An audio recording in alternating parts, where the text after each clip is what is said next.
BIJ TV.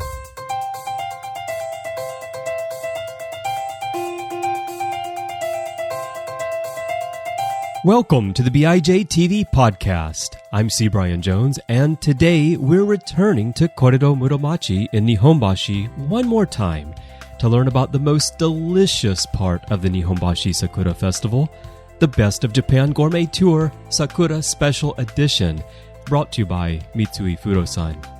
Japan is famous not only for its cherry blossoms, but also for its food.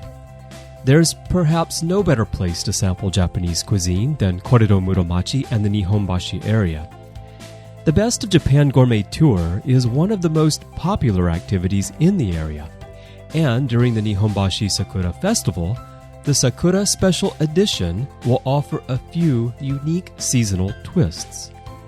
To find out just what those are, and what you can expect on the tour, we're joined by Alexandra Beglaya, a concierge at the Nihonbashi Information Center located inside Coredo Muromachi 1. Alexandra will take us on a virtual tour of all the participating shops and share a bit of tradition and history along the way. Let's head on in.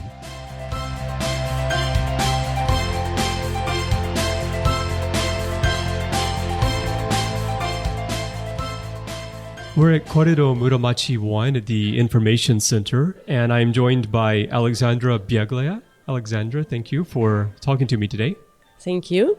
So we're going to be talking about Best of Japan Gourmet Tour, Sakura Special Edition. It's part of the Nihonbashi Sakura Festival. That's 2017. Right. Tell me a little bit about Coredo Muromachi itself. What is this building here?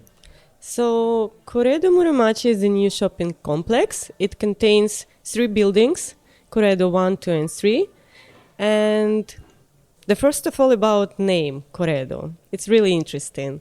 So it actually contains 2 words. The first is core, English word core, meaning center. Mm-hmm. And Edo, the second part is Edo. So that's where the name comes from. Yes, exactly. So as you know, Edo is a historical period that lasted from 1603 to 1868. And also, it's the old name of Tokyo. So now we in the center of Edo, core Edo. Since Edo period, it was the center, this area where we are now. Since Japan's 0 kilometer mark is located on Nihonbashi Bridge. It's just a few minutes from here. So we are in the core of Tokyo, and in a sense, the core of Japan, because like you said, the 0 marker is here. Yes, exactly. And so distances are measured from that marker. Exactly, yes. And in the past, it was the starting point of 5 main roads that connected capital with the provinces. It's a great location for visitors to learn more about Japan and learn more about Tokyo, right? Yes, I think so. Still, we have a lot of historical shops in this area. Very interesting buildings and old restaurants. So, yes, to learn if you're interested in Japanese culture, history, you should definitely visit Nihonbashi. And one of the big things here is the Japan Gourmet Tour, which goes on all year round. Yes, exactly. Recently, the most popular tour here, it's only 1 hour, 1 hour and a half, depending on how big our group is. And we visit in shops in Coredo Muromachi. Some of the shops have been in this area for hundreds of years, very historical, old shops. During the Best of Japan Gourmet Tour, we're trying to introduce to our customers Japanese food culture, because many people think that Japanese food, it's basically sushi, sashimi. Mm-hmm. It's not. It's much more interesting. Is that the most common misconception that you get from visitors who take the tour, is that they are thinking of primarily sushi or sashimi, these types of foods, and they find out from the tour that there's a lot more diversity in Japanese cuisine? Yes, exactly. I think it's actually a good chance to experience, learn about Japanese food culture. And we choose, very different shops for our tour. So we're starting from the specific food in Hokkaido, and we're going all the way down to the south areas. And food is really different there. Like, as you know, in the north, the very popular food is oysters and also edible kelp. This is what they have a lot of there.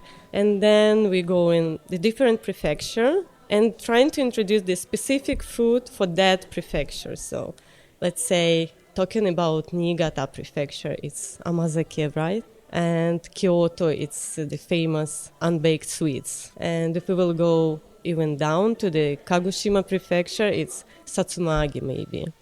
So people really surprised and saying they realize the Japanese food is not that simple, not only sushi.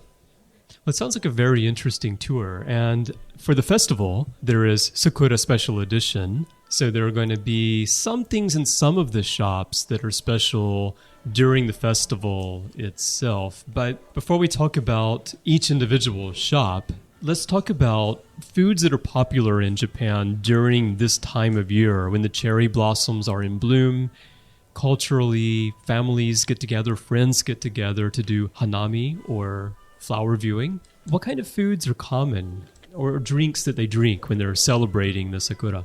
Well, the most common, probably some simple food that you don't need like knife or fork. So usually it's sandwiches. In Japan, the most common probably for picnic is onigiri, rice balls, maybe karage. Which is like fried chicken. Yes, exactly. And it can be satsumagi, which is deep-fried fish cakes. What they drink in, well, it's actually up to you what you prefer. Usually it's a beer, wine maybe. Or maybe Nihonshu, Japanese sake. Yes, of course. So Alexandra, like me, you've been in Japan for a long time. How many years have you been here? About 15 years. 15 years. So Yes. you have a lot of experience with Sakura season, with hanami. We talked about the kinds of foods that are common. Of course, international influence is starting to evolve hanami a bit and the experiences that they have. You're from Ukraine. That's right. And of course, your husband is Japanese. So how has that experience been, and how has your culture influenced hanami experience, Sakura season for you and for your family? Well, for my family, for my friends, since we have international family, international friends, our hanami is also kind of international. So we have a little bit of Japanese food, of course, some Ukrainian food. I'm definitely making some kind of piroshki, some pie, meat pie, or maybe some sweet, also pie, apple pie maybe. I don't know, for dessert.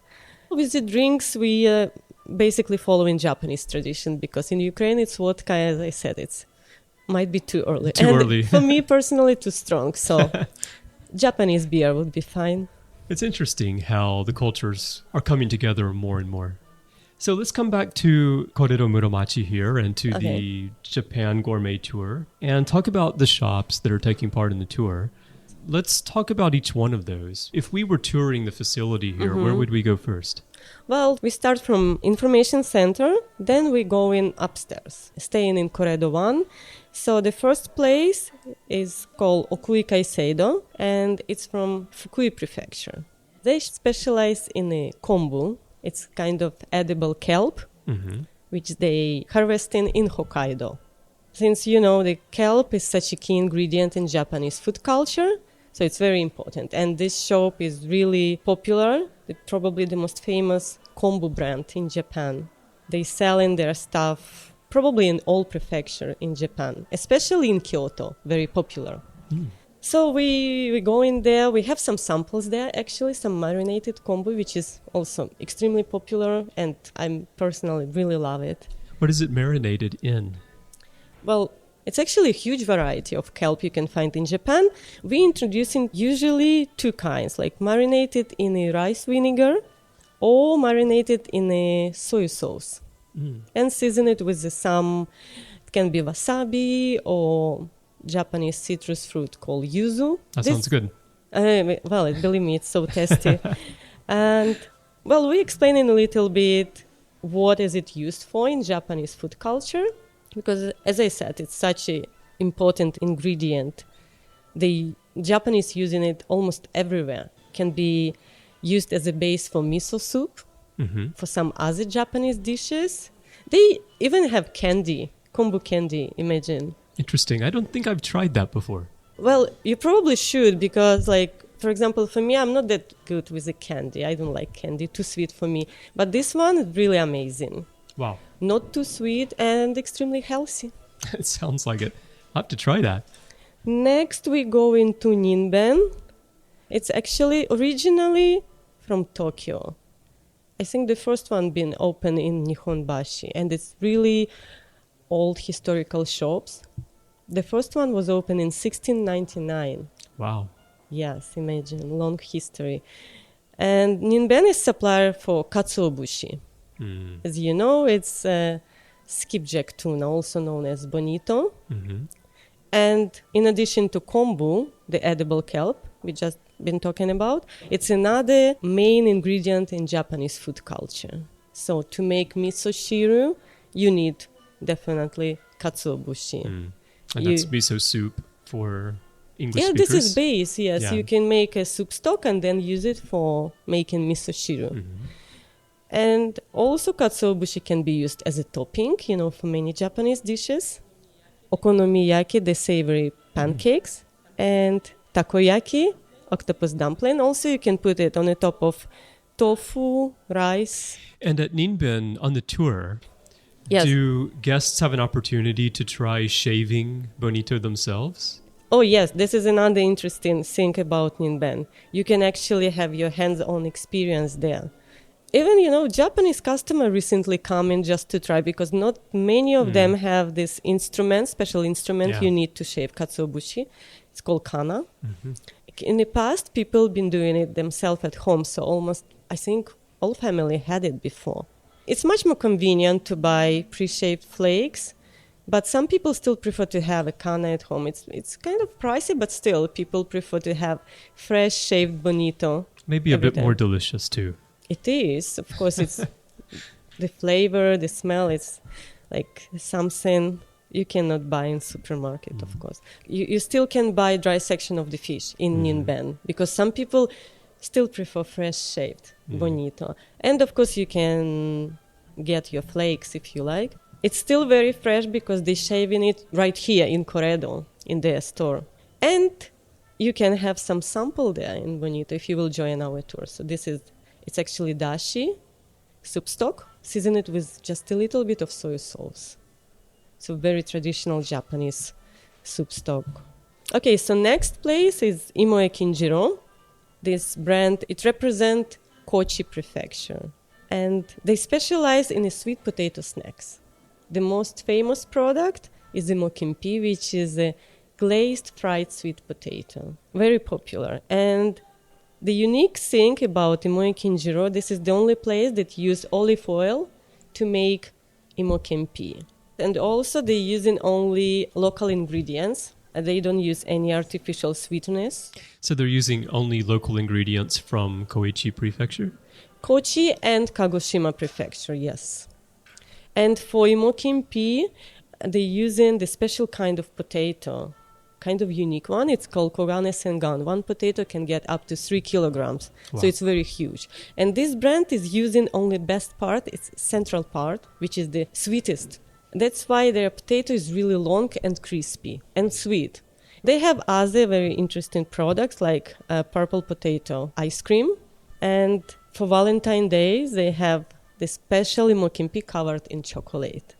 Oh, interesting. Well, in Japan, it's kind of a big holiday, Valentine's Day. And then in the March, they have White Day. So during that period, they do have this chocolate-covered sweet potato. Wow. So if you're looking for a unique gift for Valentine's Day or You definitely White have Day, to come here. that's your unique gift. Very nice. Okay, so the next place, Hakkaisan Sennin Kojiya, and this shop originally from Niigata Prefecture. And as you know, Niigata is extremely cold region with the beautiful ski resorts.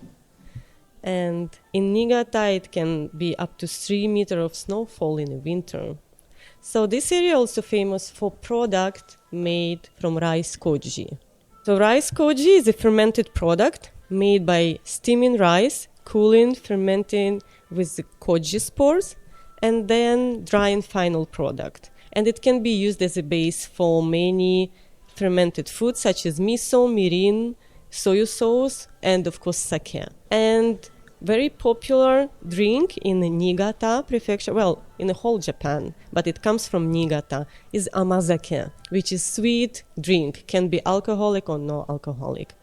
And you definitely need rice koji to make it. So in Japan, usually during winter holidays like New Year Eve, like in my country, we celebrate with sparkling wine. In Japan, they celebrate with amazake, usually with a hot amazake. Often hot, right? Because often you're outside at a temple. It's very cold.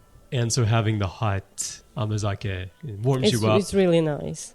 So next place called Kuchiki, originally from Kagoshima prefecture. Probably the most famous satsumagi brand. It's kind of deep fried fish cakes. In Japan, satsumagi you can find in the winter or fall dishes, such as oden or udon. So it's a type of fish cake. Yeah, that's right. And how is it made? So for satsumagi, you need a fish paste, and basically it's up to you what you will add else. It can be some vegetables, can be some seafoods.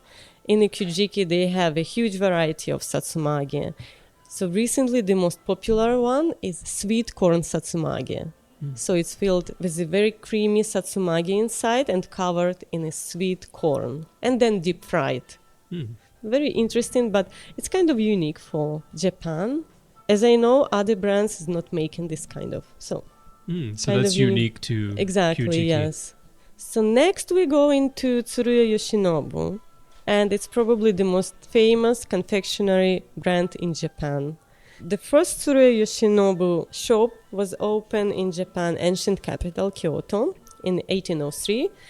And now we have their shop in Coredo, and they strive to promote traditional Kyoto sweets in the modern capital in Tokyo. This place is very interesting, very popular. If you sit at the counter, sweets are prepared right in front of you, allowing you to see the craftsmanship, attention to details with which each sweet is made.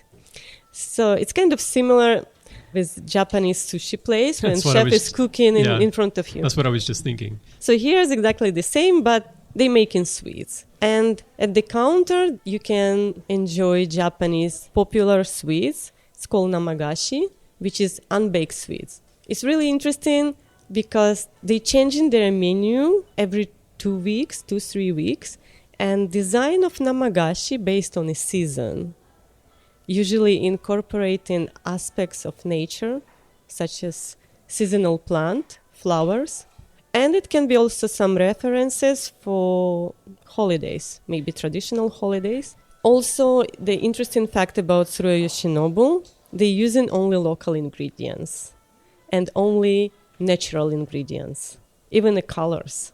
Everything is natural and 100% local. We also provide in some samples here.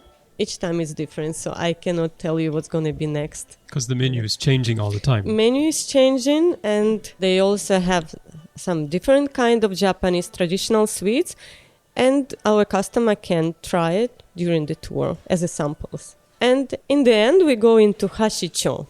It's a chopsticks specialty shop, and they have chopsticks from different prefectures of Japan, so we choose it as a summary for our tours to introduce the entire country. When we go into Hashicho, we explain in some rules how to use it because, Japanese, they're really strict. Well, we all foreigners basically doing the same mistake when we're using it. So just brief explanation, what better to avoid when you're using chopsticks. Then we just usually explain some unique chopsticks.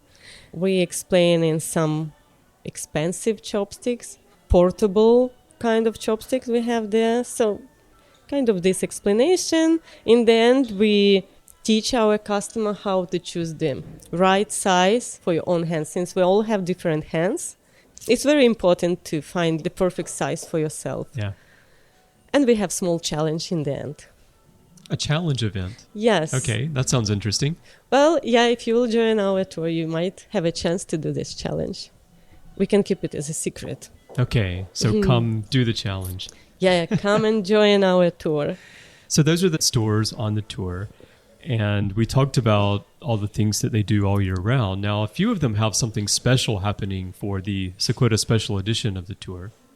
So during the Sakura Festival, some of the shops I just mentioned, they're going to have some special food items.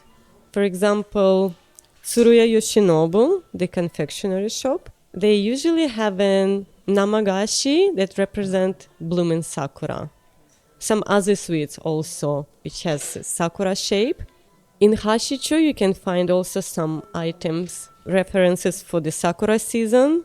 I think Okuikai Seido, they have these special gift boxes made of echizen washi, kind of unique Japanese handmade papers, and design usually based on the seasons. So in February, around Valentine's Day, everything was pink in the hearts. Yeah. And for Sakura season, it's going to be, of course, everything about Sakura. So if you will visit Okuikai Seido, you can probably get some nice, beautiful handmade box with the Sakura design. And for 2 days during Sakura Festival, March 25th and 26th, we have a special price for our tours. It's only 500 yen. And usually we're doing it in the morning, 11:30. For those 2 days, it's going to be twice in a day, 11:30 and 3:30. So if you're planning to visit Japan, I would suggest to make a reservation in advance, since it's a hot season in Japan. We might be fully booked. It's very possible. So there's a lot happening here during the Nihonbashi Sakura Festival. And I know I love Japanese food. And especially, you're talking about wagashi, Japanese sweets, I definitely love. So I'm going to have to check those out myself. But for anyone interested in Japanese food culture, this is really a very interesting tour and really exciting part of the season. Yeah, I think, since Sakura season, it's very important not only for foreigners, for Japanese. They really looking forward for that season. So as you know, in Japan, cherry blossom represents beauty of life. And it's kind of reminder that life is beautiful, but also tragically short. I think it's personally my favorite season here in Japan. I really enjoy it and looking forward and waiting for the chance finally to have a picnic with my family and friends. Well, here in Nihonbashi, you can also enjoy this season. We have so many interesting things coming up. Like we have beautiful street full of sakura trees.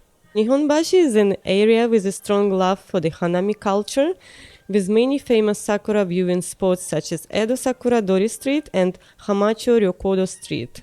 The Sakura Festival combines these famous sakura viewing spots along with artistic hanami experience with digital technology.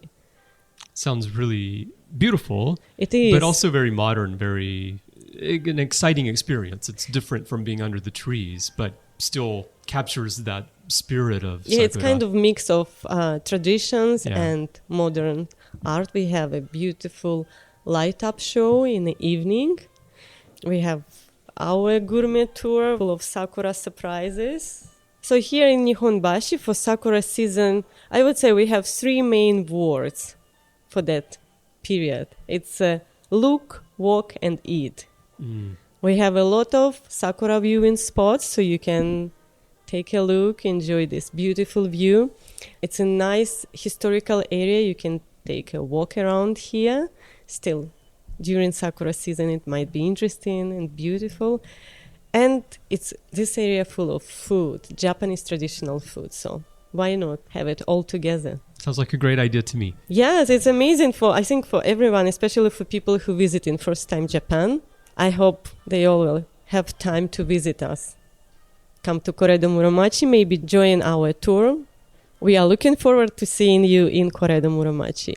Well, Alexandra, thanks so much for your time today. It was really great learning about Corrado Muromachi from you and, of course, all this great food, and I really appreciate it. Well, thank you for visiting us today, and I hope you will have a chance to come and join us. Maybe bring some friends? Definitely. Thanks. Thank you.